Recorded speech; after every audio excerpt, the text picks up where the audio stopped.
It's interesting that you keep using the word hard in your fumbled excuses when hard is the one thing that you can't actually get. I saw the sweat form on your head as we were led in your bed, and you looked at me and said the words, "I didn't realise having sex with someone else would be this hard." At the time, I said something like it's fine, and I meant it. Everyone has their own line and we've clearly crossed yours, but it's one of those things that can't be lost in the trivia of the day because in one way or another, it roots itself in.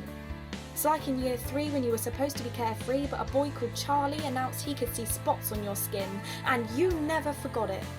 For years you covered your freckles with layers of concealer to conceal that comment that followed at your heels, and even though now you're proud of the dot to dot that laces your face, you've still never forgotten it. It must have been the biggest flex of all time.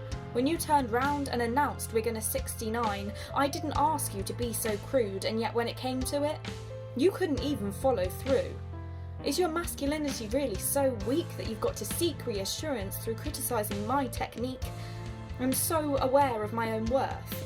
I'm strong, I'm independent, and yet my independence is dependent on so many external qualities that I question my own philosophies, and it highlights the hypocrisies that bounce around my brain. I don't need you. I don't even want you, and yet I let your opinions deface my emotions because the desperation to feel wanted is so deeply ingrained in our subconscious that even when we're conscious of it, we're powerless to stop it. I said I'm gonna go, and you didn't stop me.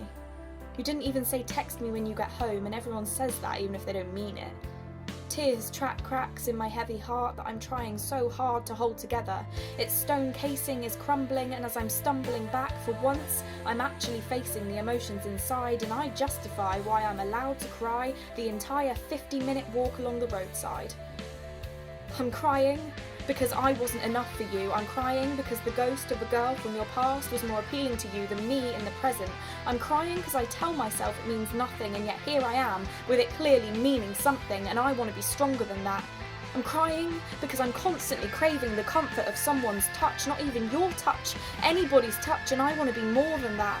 I'm crying because I'm always telling myself that I have to be empowered, but I'm finally realising that feeling lonely doesn't make me weak.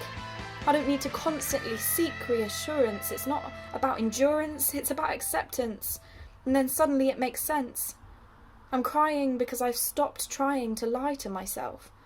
I realise I'm crying because I've stopped tying my feelings down, and instead I leave them flying free, and I finally accept that it's okay to feel lonely.